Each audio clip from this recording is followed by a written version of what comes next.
নমস্কার বন্ধুরা, আমি পায়েল আর আপনারা শুনছেন পিএমজি অডিও। এখন আমি আপনাদের পড়ে শোনাচ্ছি জগদীশ গুপ্তর লেখা বিখ্যাত গল্প অরূপের রাস। আজকের গল্প আপনাদের কেমন লাগলো নিচে অবশ্যই কমেন্ট করে জানান। আর যেসব বন্ধুরা এখনো সাবস্ক্রাইব করেননি তাদের যদি নিত্য নতুন স্বাদের বাংলা অডিও স্টোরি শুনতে ভালো লাগে তাহলে চটপট সাবস্ক্রাইব করুন পিএমজি অডিও। আর আপনাদের ভালো লাগার গল্পগুলো শেয়ার করে নিন পরিচিত বন্ধুবান্ধব বা আত্মীয় স্বজনের সঙ্গে যারা আপনার মতোই বাংলা অডিও স্টোরি শুনতে ভালোবাসেন। এছাড়াও কমেন্ট করে জানান আর কী রকম বা কী ধরনের গল্প আপনারা শুনতে চান। আর সাবস্ক্রাইব করতে ভুলবেন না আমার নতুন চ্যানেল গল্পকথা বাই পায়েল। শুরু করছি আজকের গল্প অরূপের রাস। রানুর সঙ্গে আমার ভাব ছিল, কিন্তু হঠাৎ একদিন আড়ি হয়ে গেল। রানু ছোট, আমিও ছোট। সে 7, আমি 14 বছরের। বড় হলেই শ্রেষ্ঠ হয় না, তবুও বয়সে কনিষ্ঠদের সম্বন্ধে বড়দের সহজ একটা দায়িত্ব বুঝি থাকেই, বিশেষত যদি প্রতিবেশী হয়। রানুর সম্বন্ধেও আমার দায়িত্ব ছিল, তার শারীরিক কোনো হানি না হয় ইত্যাদি। তত্ত্বাবধায়কের পদের গুরুত্ব উপলব্ধি করে মাঝে মাঝে তাকে শাসন করতেও যেতাম, কিন্তু সে শাসনের ফলে তার সংশোধন কতদূর হতো তা নির্দেশ করতে যাওয়া তার রূপের ব্যাখ্যার মতোই নিষ্প্রয়োজন। আমার গম্ভীর মুখের দিকে চেয়ে সে হেসে আমার গায়ের উপর গড়িয়ে পড়ত, বলতো, কানুদা একটা বড় মানুষ কিনা তাই বকতে বসেছে। হি হি করে হাসত, কিন্তু হতোদ্যম আমি কখনোই হইনি। রানুর বাবা যদুগোপাল দত্তমশাই অবস্থাপন্ন নন, নিঃস্বও নন। তার চাকরিতে উপরি পাওনাও ছিল। এই পয়সাটা অধর্মের পয়সা, কিন্তু মাইনের অল্প টাকাতেই সাংসারিক খরচ কুলিয়ে ওই অধর্মের পয়সার সবটাই জমত। জন্ম, মৃত্যু, পাস ফেল, আয়ের হ্রাস বৃদ্ধি, বিয়ে, এই রকমের সামান্য পারিবারিক পরিবর্তন ছাড়া গৃহস্থ বাঙালির ঘরে উল্লেখযোগ্য বড় কিছু একটা ঘটে না। আমাদেরও ঘটেনি। আমি একবার ফেল, একবার পাশ করেছি, আর একবার কি করব তা দৈবের হাতে ছেড়ে দিয়েছি। যদুগোপাল বাবুর 4 টাকা বেতন বৃদ্ধি হয়েছে এবং আর একটা বৃদ্ধি আসন্ন হয়েছে। রানুর বয়স 10, আমার 17। রানু আমার পড়ার ঘরে ঢুকে আমার বইপত্রে নেলসনের মৃত্যুদৃশ্যের ওপর আঙুল রেখে বলল, এটা কিসের ছবি কানুদা? যুদ্ধের ছবি। এই লোকটার বুকে গুলি লেগেছে, গুলি খেয়ে সে মরছে। এই বলে ডান হাত দিয়ে মরণোন্মুখ নেলসনকে দেখিয়ে দিলাম এবং বাঁ হাত দিয়ে রানুর কোমর ধরে তার মুখের দিকে চাইলাম। চট করে একবার পেছন দিকের দরজার দিকে তাকিয়ে রানু নিজেকে মুক্ত করে নিয়ে বলল, আর কি কি ছবি আছে দেখাও। রানুর ওই চট করে দরজার দিকে চাইবার অর্থটা আমার না বোঝার কথা নয়, এবং অক্লেশে তা বুঝে ফেলে 10 বছরের বালিকার এই অকাল পরিপক্কতায় আমার বিস্ময়ের সীমা রইল না। কিন্তু আমার কি দুর্মতি ঘটল জানি না, সকৌতুকে হেসে বললাম, ঢের ছবি আছে, কিন্তু আগে তুই বল, তুই ছবি দেখতে এসেছিস না আর কোনো মতলব আছে?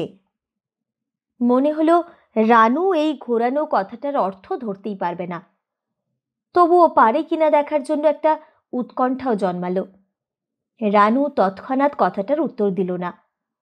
খানিকক্ষণ চুপ করে দাঁড়িয়ে থেকে হঠাৎ চলে যেতে যেতে বলল, এসেছিলাম তুমি রসগোল্লার হাঁড়ি নিয়ে বসে আছো তাই শুনে, ছবি দেখা মিথ্যে কথা। চেঁচিয়ে বললাম, রসগোল্লা খেয়ে যা রানু। রানুও তখন চিৎকার করে বলছিল, রাধা, পুতুলের একটা বাক্সর একটা টোপ সেলাই করব, দুপুরবেলা একবারটি আসিস ভাই। তার চিৎকারে আমার ডাক ডুবে গেল। আমার উৎকণ্ঠার নিবৃত্তি হলো, কিন্তু পরাজয়ের একটা অব্যক্ত লাঞ্ছনায় আমি নিভে একেবারে অন্ধকার হয়ে গেলাম। ব্যাপারটা নিছক কৌতুক, কিন্তু হঠাৎ বিশ্রী হয়ে গেল। 2 দিন পরে রানু এসে খবর দিল, কানুদা, আমার বিয়ে। বলিস কি? হ্যাঁ, সত্যি, কাল দেখতে আসবে। এই খবরে বিস্ময়ের কোনো কারণ নেই। বিয়ের পরিবর্তন বাঙালি জীবনে নিত্যই ঘটছে, কারো অল্প, কারো বেশি, কারো মধ্য বয়সে। রানুর না হয় 10 বছরেই সেই সাধারণ পরিবর্তনটা ঘটে যাবে। জিজ্ঞাসা করলাম, কোথায়? তা জানি নে, বাবা মা ভারী ব্যস্ত, কত রকম খাবার তৈরি হচ্ছে, খেয়ে এলাম। জিভে জল এলো। পুলকিত গলায় বললাম, নিয়ে আয় কিছু, আমিও খাই। আনছি। বলে রানু চলে গেল। আঁচলের আড়ালে লুকিয়ে একটা বাটি এনে আমার সামনে রেখে ঠেলে দিয়ে রানু বলল, খাও। আমি বিস্মিত হয়ে তার মুখের দিকে চাইলাম।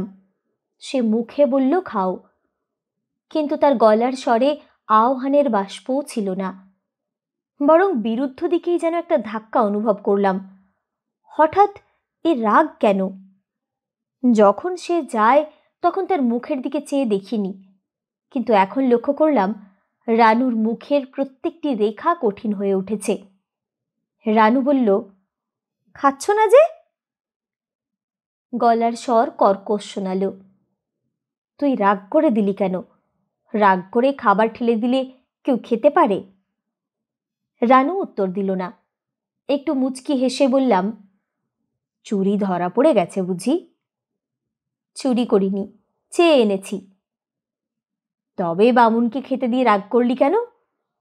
রাগ কই করলাম, বললাম খাও। আমি তার দিকে বাটিটা ঠেলে দিয়ে উঠে দাঁড়ালাম। আমারও রাগ হয়েছিল, এত ভুরু কোচকানো কিসের? উঠোনে একটা কুকুর শুয়েছিল। রানু দ্রুত পায়ে নেমে গিয়ে তার সামনে সেই দুধ, ক্ষীর, ছানা, স্বরের মিষ্টিগুলো বাটি শুদ্ধ উপুড় করে ঢেলে দিয়ে কাঁদতে কাঁদতে বাড়ি চলে গেল। আগে যে আড়ির কথা বলেছি, এই ঘটনা তার সূত্রপাত। রানুর রূপ গুণের পরীক্ষা হবে। দেখতে গেলাম। প্রথমেই দৃষ্টি পড়ল ধোঁয়ার আড়ালে লুকোনো মুখ একখানা দেহের ওপর। ধোঁয়ার আর বিরাম নেই।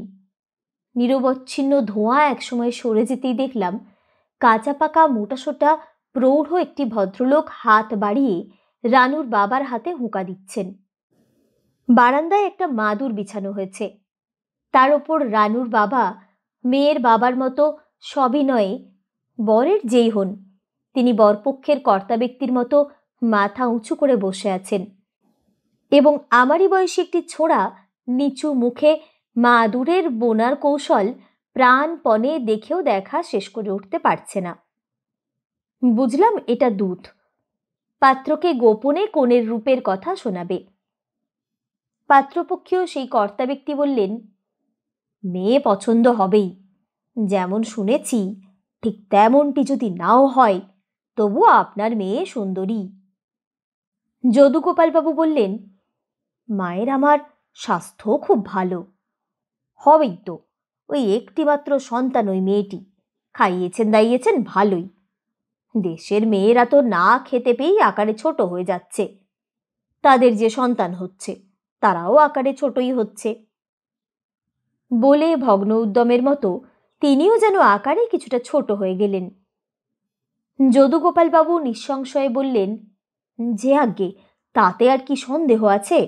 আমার তো মনে হয় ছোট হতে হতে একদিন বাঙালি বলে কোনো জাত আর পৃথিবীতে থাকবে না। আমার কিন্তু হাসি পেতে লাগলো। কন্যাদায় বিপদ নিশ্চয়ই। এই কোণে দেখা দেখির ব্যাপারটা সমগ্র কন্যাদায়ের অংশ হলেও উদ্ধারটা প্রধানত হরি ওপর নির্ভর করে বলে ঢের বেশি জেগে থাকে। উৎকণ্ঠায় আশঙ্কায় বুক ঢিপঢিপ করতে থাকে। মেয়ের বাবা একবার মেয়ের মুখ অবলোকন করেন এবং আরেকবার পরীক্ষকের মুখ দেখে কন্যার স্ত্রী দেখেন, আরেকবার দেখেন পরীক্ষকের প্রীতি। সোনার প্রতিমার সঙ্গে যে মেয়ের রূপের উপমা চলে, সেই মেয়ের বাবার পরমাত্মাও এই সময় শুকিয়ে উঠে দুলতে থাকে। অথচ জীবনের ট্র্যাজেডি এমন উৎকট যে ঠিক এই সময়টিতেই মন যখন টাটায় তখন মনের সশস্ত্র বিদ্রোহ দমিয়ে রেখে তোষামোদকে বিনয়ের বেশে বের করে বহু মিষ্টি কথা উচ্চারণ করতে হয়। ব্যাপারটা কষ্টের হলেও ভিতরে ভিতরে হাস্যকরই। সে যাই হোক, কর্তা বললেন, পুরুষদেরও সেই কথা, তারাও কি পেট ভরে খেতে পায় ভেবেছেন? যদুগোপালবাবু আগে এই বিষয়ে কিছু ভেবেছেন কিনা জানি না, কিন্তু বাঙালি পুরুষদের আধপেটা দুরবস্থার বার্তা কর্তার মুখে যেন হঠাৎ এই প্রথম পেলেন, এমন বিস্ময়ে তার চোখ খুব বড় হয়ে উঠল। বিষণ্ণভাবে বললেন, আজ্ঞে না, বিস্তর পুরুষ আছে যারা 12 মাসই একরকম। বোধহয় বলতে যাচ্ছিলেন অনাহারে কাটায়, কিন্তু কর্তা তাকে এগোতে দিলেন না। বললেন, বেলা বেড়ে যাচ্ছে, বেশি সাজগোজের দরকার নেই, বাড়িতে যেমন থাকে তেমনি আনতে বলুন। যদুগোপালবাবু এবার বাঙালি পুরুষ সাধারণের দুরবস্থার সঙ্গে নিজের দুরবস্থা মনে করে আরও ম্রিয়মাণ হয়ে বললেন, গরিবের ঘরের মেয়ে, সাজগোজ কোথায় পাবো যে তাকে সাজাবো বেয়াই? তারপর গলার স্বর উঁচু করে বললেন, ঝি, হলো তোমাদের? ঘরের ভেতর থেকে উত্তর এলো, হয়েছে। বেয়াই, ইনি তবে পাত্রের পিতা স্বয়ং। একটু পরে ঝি হাত ধরে রানুকে চৌকাঠের ধারে আনতেই সেই দিকে চেয়ে আমার মুখ দিয়ে হঠাৎ বের হয়ে গেল, বাহ! সাদা সেমিজের ওপর লাল চওড়া পেড়ে একখানটা বাঁধা, কপালের ওপর চুলের পাতা, পায়ে আলতা, 2 ভ্রুর মাঝখানে ছোট্ট একটি কালো টিপ। পরীক্ষা দেবার উপযোগী বেশ পারিপাট্য রানুর মাত্র এইটুকু, কিন্তু এই নিতান্ত সাধারণ বেশেই রানুর রূপ অসাধারণ নতুন মাধুর্যে মণ্ডিত হয়ে আমার চোখে পড়ে গেল। রানুর মুখের ওপর থেকে আমার চোখ ফিরিয়ে আমার মুখের দিকে চেয়ে যদুগোপালবাবুর বেয়াই বললেন, বাই বটে, এসো মা, এসো, বসো। বলে সামনের খালি জায়গাটিতে হাত রাখলেন। ধীরে ধীরে নেমে এসে রানু তার সামনে মাথা হেঁট করে বসল। ঝি পাশের দিকে মুখ করে তার গা ঘেঁষে বসল। কিন্তু আমার বুকের ভিতরকার বাক্যস্ফূর্তি যেন হঠাৎ অবরুদ্ধ হয়ে গেল। বহু দূরের কুজ্ঝটিকার আবরণ যেমন দেখায়, তেমনি একটা অনির্দেশ্য অস্পষ্ট ইচ্ছে আমার মনের আকাশ ধীরে ধীরে আবিল হয়ে উঠতে লাগল। হঠাৎ চমক ভেঙে শুনলাম বেয়াই বলছেন, আপনার মেয়ে সুলক্ষণা এবং সুন্দরী বটে, সচরাচর এমনটি চোখে পড়ে না। রূপের খ্যাতি যেমন শুনে এসেছিলাম, তার 100 গুণ বেশি রূপবতী আপনার মেয়ে। কানে শুনে এ রূপ ধারণা করা যায় না। এ মেয়ে আমি নেব। বলে রানুর হাত দুখানি তুলে ধরলেন। যদুগোপালবাবু বললেন, আপনার অগাধ দয়া। দয়া নয়, গরজ। আপনার মেয়ের অদৃষ্টে আমার ছেলে রাজা হবে। যদুগোপালবাবু হাসলেন, কিন্তু হাসলেন বললে যেন ঠিক হয় না। বেয়াইয়ের উচ্ছ্বসিত গলার টানে তার প্রাণের আনন্দ ও গর্ব যেন এক ঝলক উছলে পড়ল। আমিও মনে মনে সর্বান্তকরণে কর্তার উক্তির সমর্থনই করলাম। রানুকে যে বিয়ে করবে সে যে রাজ্যস্বরের মতোই ভাগ্যবান, এবং 2টি মন্ত্র উচ্চারণ করেই সে যে রাজৈশ্বর্যই ঘরে নিয়ে যাবে, তাতে কিছুমাত্র ভুল নেই। যদুগোপালবাবু কিছুক্ষণ ইতস্তত এদিক ওদিক করে পণের কথাটা তুলে ফেললেন। বললেন, বড় দরিদ্র আমি, শুধু মেয়েটিকেই নিয়ে বসে আছি। তাকে যে কি দিয়ে বিদায় দেব সে সংস্থান। যদুগোপালবাবু যেন কত বড় একটা লজ্জাকর শোনার অযোগ্য কথা বলতে শুরু করেছেন, এমনি শশব্যস্তে বেয়াই জিভ কেটে বসলেন। বললেন, সর্বনাশ, অমন কথাও বলবেন না। স্বয়ং মা লক্ষ্মীকে নিয়ে যাব, তিনি আমার ঘর ধনে পুত্রে পূর্ণ করে তুলবেন। আপনার 2-1 হাজারের ওপর আমার লোভ নেই। শুনে কেন জানি না আমারই চোখে জল আসলো। এই দুঃসহ সুসংবাদটা যদুগোপালবাবুর কাছে একেবারেই অপ্রত্যাশিত। যদুগোপালবাবু স্থির দৃষ্টিতে মিনিট খানেক বেআইয়ের মুখের দিকে চেয়ে থেকে হঠাৎ তার পায়ের ওপর উপুর হয়ে পড়লেন। বেআইয়ের এ বিপদটাও সম্পূর্ণ অপ্রত্যাশিত। নিজের কথার ফলে এরকম সংকটে পড়তে হবে জানলে তিনি বিনাপনে রাজলক্ষ্মী ঘরে তোলার শুভ ইচ্ছেটা মুখোমুখি না বলে বোধহয় ডাকযোগেই জ্ঞাপন করতেন। মোটা মানুষ, তার উপর পায়ের ওপর আস্ত একটা মানুষ উপুর হয়ে পড়ে হঠাৎ পিছিয়ে হটে যাওয়া বা উঠে দাঁড়ানো বেআইয়ের সাধ্যাতীত। সে চেষ্টাও তিনি করলেন না। যদুগোপালবাবুর দু কাঁধ তিনি দু হাতে ধরে পায়ের ওপর থেকে তাকে একরকম ঠেলেই তুলে দিলেন। অপ্রসন্ন মুখে বললেন, বেআই, এ কি কাণ্ড আপনি করে বসলেন? মেয়ের সামনে আপনি আমাকে কেন লজ্জা দিলেন? চোখে আপনার জলই বা কেন? রানুর মুখের দিকে চাইলাম। তার রাগ দেখেছি, কান্না দেখেছি, অবাধ্যতা দেখেছি, চঞ্চলতা দেখেছি, কিন্তু লজ্জা দেখলাম এই প্রথম। রঙের এই লীলা পুলক, রানুর এই প্রথম লজ্জার রক্তরাগ আমার ভেতরে সর্বোচ্চ স্থান দীপ্ত করে স্পর্শ করে রইল। এ কাণ্ড কেন করলেন? মেয়ের সামনে বেআইকে কেন লজ্জা দিলেন? তার চোখেই বা জল কেন? যদুগোপালবাবু এই প্রশ্ন তিনটির একটিরও উত্তর দিলেন না। বেআইয়ের ঠেলায় খাড়া হয়ে বসে গাঢ় স্বরে বললেন, আমার মেয়ের বড় সৌভাগ্য যে আপনার মতো মহাপুরুষের ঘরে সে যাবে। রানু, তোমার শ্বশুরকে প্রণাম করো মা। রানুর চোখের পলকের সূক্ষ্ম কালো রেখাটা শুধু দেখা যাচ্ছিল। এবার সে চোখ তুলে ভাবী শ্বশুরের মুখের দিকে চাইল। তারপর চোখ নামিয়ে হাত বাড়িয়ে অত্যন্ত ধীরে ধীরে তার পায়ের ধুলো গ্রহণ করল। তিনি বিড়বিড় করে অস্পষ্ট ভাষায় রানুকে বোধহয় আশীর্বাদ করলেন এবং ঝিকে বললেন, মাকে ঘরে নিয়ে যাও, দেখা শেষ হয়েছে। ঝি রানুর হাত ধরে ঘরে নিয়ে গেল। তার পিঠের উপর এলানো চুল বাতাসে একবার দুলে উঠল। পায়ের আলতার আভা চোখে পড়ল। একটা মিষ্টি গন্ধ নাকে গেল। সবই বুঝলাম, কেবল বুঝলাম না এটাই যে শুধু মিষ্টি মুখ করতে বসে যদুগোপালবাবুর বেআই এত মিষ্টি গহ্রস্থ করলেন কেন? সেই দুধটাও গিলল অনেক।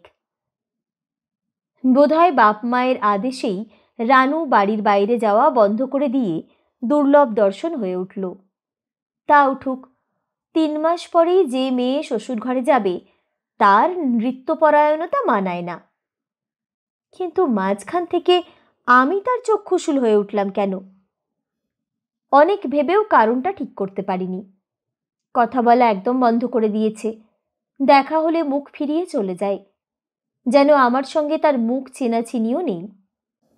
একদিন হঠাৎ তাকে হাতের কাছে পেয়ে তার হাত চেপে ধরেছিলাম। তাতে সে হঠাৎ এমনই গর্জন করে কেঁদে উঠেছিল যে আমি সাত তাড়াতাড়ি তার হাত ছেড়ে দিয়ে পালাবার পথ পাইনি। বাঙালির মেয়ে শিশুকাল থেকেই বিয়ের কথায় লজ্জা পায়। বিয়ের পাত্র স্থির হয়ে গেলে তা সে যত ছোট মেয়েই হোক না কেন কেমন ভার ভার গতিক ভাব ধারণ করে। আমি এখন রানুর কাছে পরপুরুষ।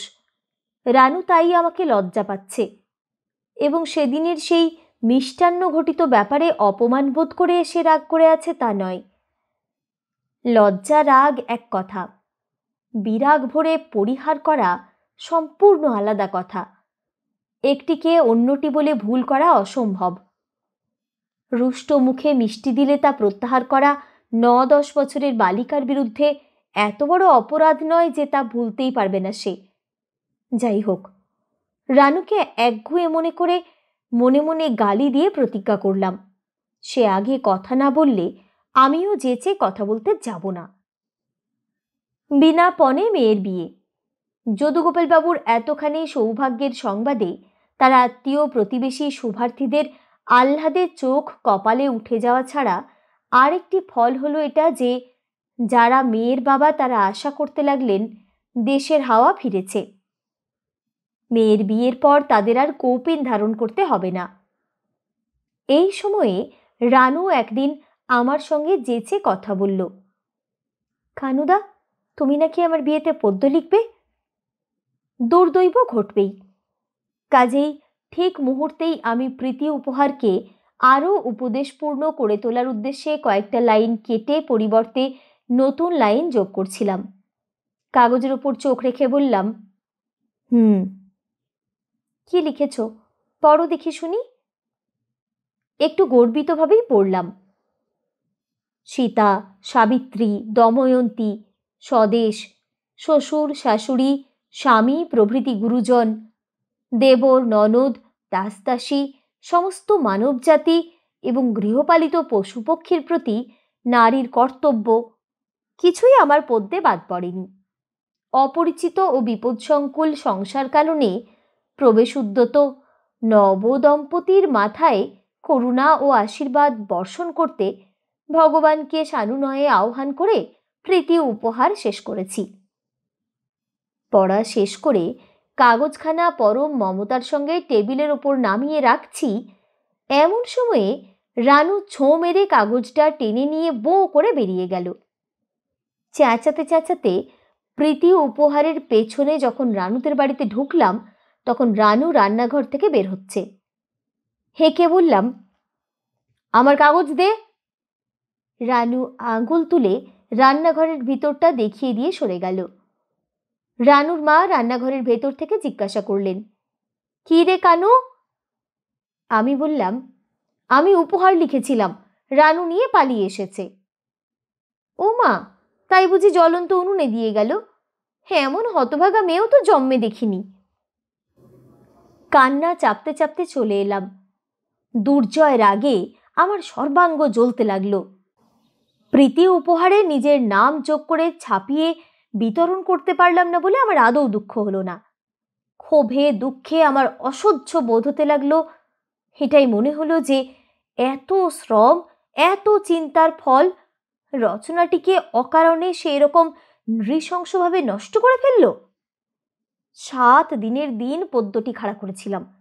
কত কেটে, কত ছেটে, কতবার নকল করে তবে তাকে মনের মতো করে তুলেছিলাম। ভাবতে ভাবতে কতবার মাথা ঘুরে গেছে।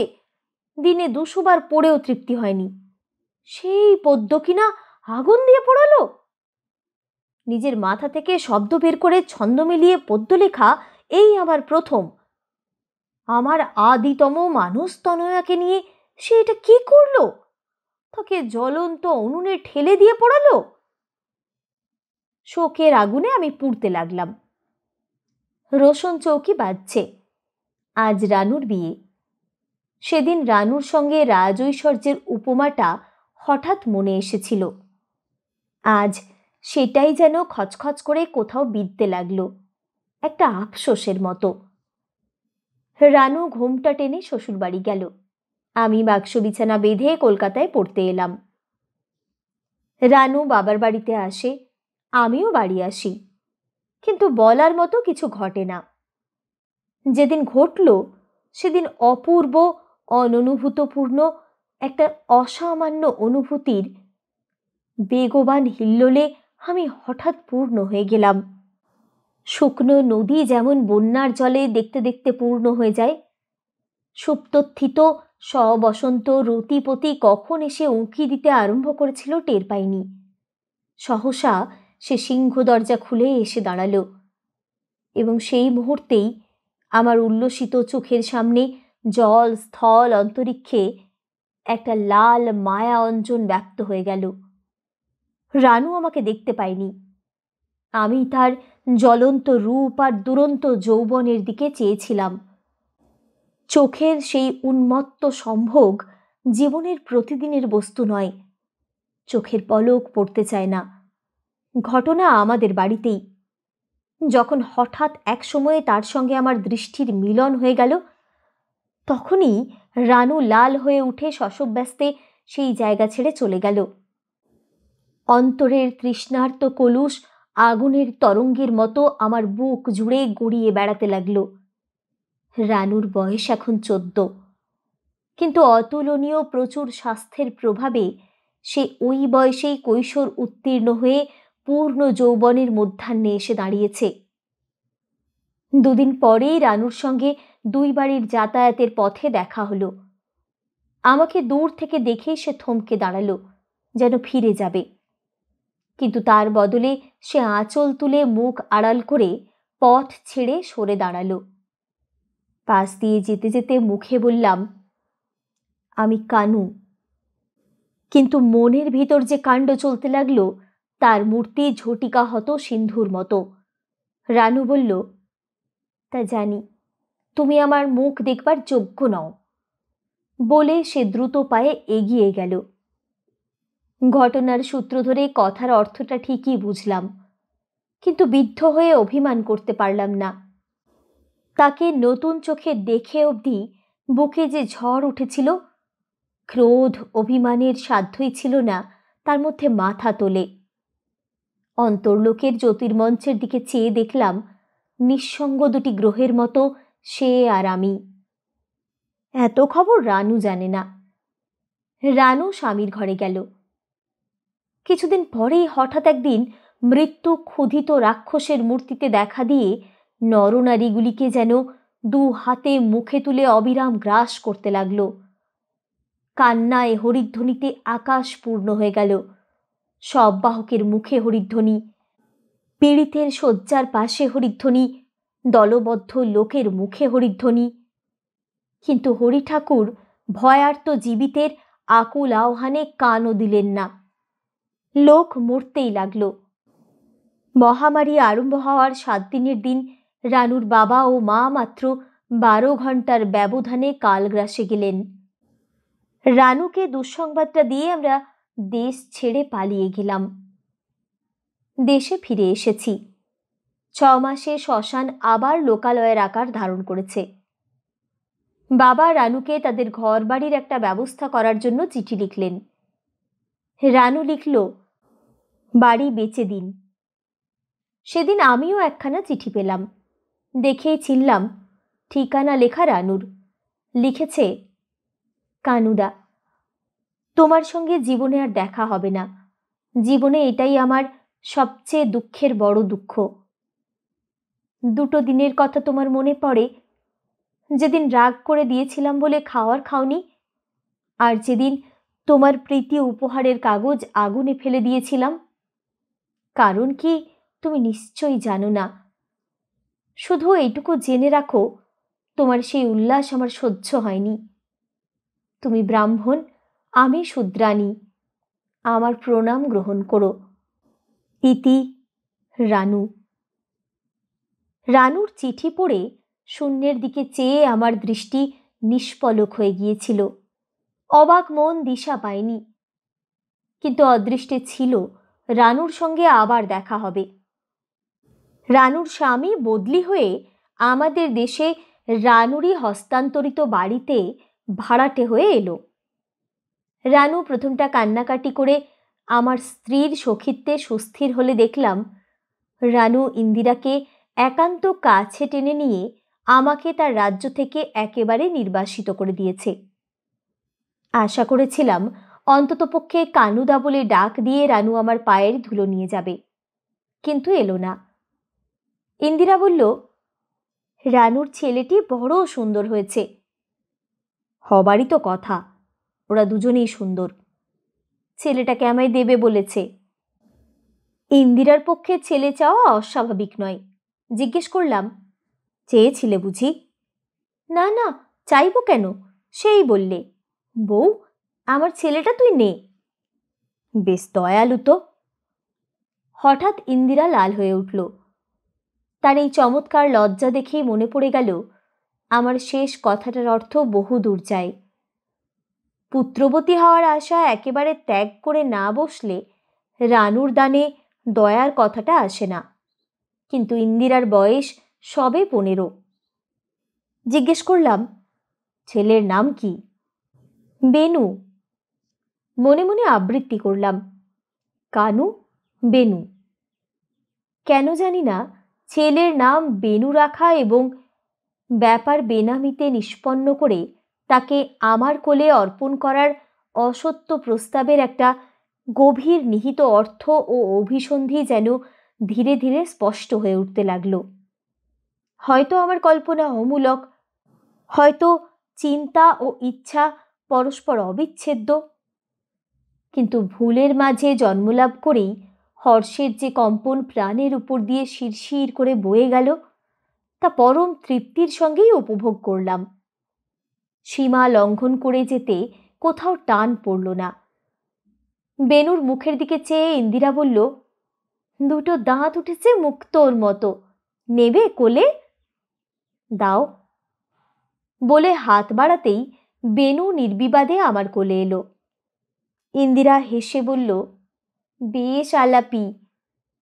কথাটা কানে গেল, কিন্তু মন তখন অন্যদিকে ছুটে চলেছে। তারই অঙ্গবিচ্যুত এই শিশু, তারই সুনিবিড় আকাঙ্ক্ষার পরিতৃপ্তির এই বিগ্রহ, তারই প্রাণের স্পন্দন, দেহের বিন্দু বিন্দু খরিত রক্ত, হৃদয়ের আনন্দ রস স্থানান্তরিত হয়ে আমার দেহ স্পর্শ করে আছে। মুখ তুলে দেখলাম ইন্দিরা বেনুর দিকে অত্যন্ত লালসার চোখে চেয়ে আছে। আমি চোখ তুলতেই ইন্দিরা একটু হেসে সরে গেল। আমারও চোখে লালসা ছিল, কিন্তু দুটিতে এমনি অমিল যেন হাসি আর কান্না। বেনুর চোখের দিকে চাইলাম, ঠিক তেমনি চোখ দুটি, কোথায় প্রভেদ আর কোথায় নয়, মিল অমিলের কোথায় সন্ধিস্থল, সেই বিশ্লেষণ নিমেষেই অতিক্রম করে আমার দৃষ্টি সেই দৃষ্টির নীল পারাপারেই ডুবে গেল। হঠাৎ মনে হলো আমি যেন অপূর্ণ, জীবনের অর্ধেক অংশ বিচ্ছিন্ন কক্ষচ্যুত হয়ে আমাকে স্বতন্ত্র করে দিয়েছে। সর্বত্রই ঐক্য, শান্তি, কেবল কি হলে কি হতো এরই একটা অস্থির উত্তপ্ত কল্পনা আমার একটা দিক যেমন শুকনো বেদনাময় করে তুলেছে, অন্যদিকে একটা দুরু দুরু শঙ্কারও শেষ নেই। পাছে এই বেদনা অসাড় হয়ে একদিন মনে নিরাশার লোল স্থবিরত্ব এসে যায়। ইন্দিরা এসে অস্থির হয়ে গেল। ছেলে কোলে করার রকম ওই নাকি? বেনুকে তার হাতে তুলে দিয়ে বললাম, ওই রকমই দুরন্ত হয়ে আসবে। যতদিন তা না হয় ততদিন পরের ছেলে একটু অসুবিধে ভোগ করলই বা। একটা ধমক খেলাম। আমার অন্তঃগুড়ো সুখের শত্রু হয়ে উঠল ঈর্ষা। থেকে থেকে বুক টনটন করে চোখের সামনে ফুটে ওঠে আমার নিজেরই বিবাহিত জীবনের অভিজ্ঞতার ভেতর দিয়ে আরেকটা ছবি, রানু পরস্ত্রী।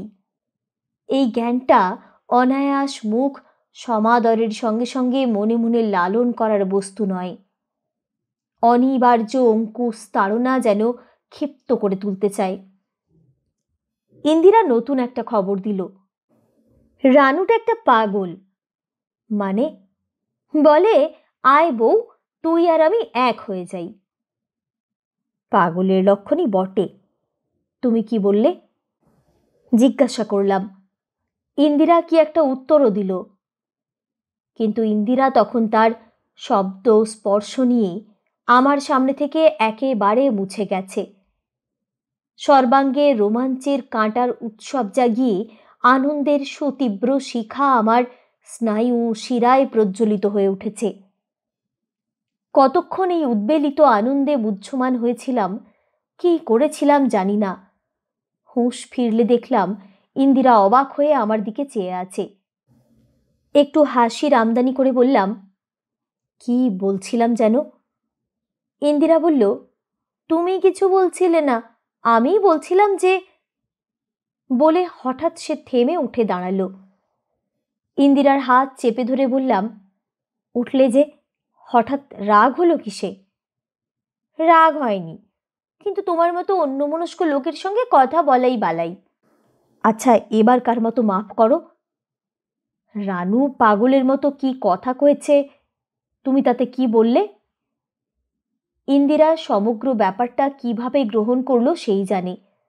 সহজ গলাতেই বলল, আমি বললাম, পারো হও, কিন্তু একজনকে তাহলে বউ খোয়াতে হবে।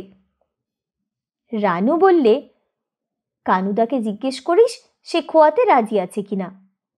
মোটেই না। বলে ইন্দিরাকে আলিঙ্গন করতে হাত উঠি উঠি করেই থেমে গেল। বললাম, বসন্তবাবুর সঙ্গে একটা আপোষ করে নিতে পারলে একরকম বন্দোবস্ত করা যায়। কিন্তু হঠাৎ ইন্দিরার উৎসাহ যেন নিভে গেল। 6 মাস কেটেছে। টেলিগ্রামে বসন্তবাবুর বদলির খবর এসেছে। রানুর সঙ্গে এতদিন মুখোমুখি দেখা হয়নি। আমাদের বাড়িতে সে আসেনি। ইন্দিরাকে বলেছে, বড় ঝামেলা ভাই, গল্প জমে না। ইন্দিরাকে সে ডেকে নিয়েছে। যাওয়ার আগের দিন রানু আমাদের বাড়িতে এলো। ছেলেটিকে ইন্দিরার কোলে দিয়ে আমার পায়ের কাছে একটা প্রণাম করে বলল, কানুদা, কাল আমরা যাব। তোমার বউ আজ রাত্রিরে আমার কাছে শোবে। বউটি বড় ভালো মানুষ। আমি বললাম, ভালো মানুষ বই কি। বলে রানুর দিকে চেয়ে হাসবো নাকি ইন্দিরার দিকে চেয়ে হাসবো তা স্থির করতে না পেরে আইনের বইয়ের দিকে চেয়েই একটু হাসলাম। রাজি তো? নিজেরই চমকানো দেখে বুঝলাম অন্যমনস্ক হয়ে গিয়েছিলাম। কিসে? ইন্দিরা বলল, ওই রকমই, কথায় কথায় অন্যমনস্ক। রানু বলল, ওই যে বললাম বউ রাত্রিরে আমার কাছে শোবে, আর তো দেখা হবে না। কণ্ঠস্বর গাঢ় শোনালো। বললাম, আচ্ছা। ইন্দিরা বলল, যা বলেছি ঠিক তাই। কি? রানুটা একটা পাগল। আবার কি বললে? ইন্দিরা খানিক চুপ করে থেকে বলল, কে জানতো? বলে থেমে থেমে খুব হাসতে লাগলো। আমি নিঃশব্দে অপেক্ষা করতে লাগলাম। ইন্দিরার হাসি থামলে জিজ্ঞাসা করলাম, কথাটা কি? ইন্দিরা বলল, যেন স্বামী আর স্ত্রী, সে আর আমি। একটা দীর্ঘ নিঃশ্বাস চেপে গেলাম।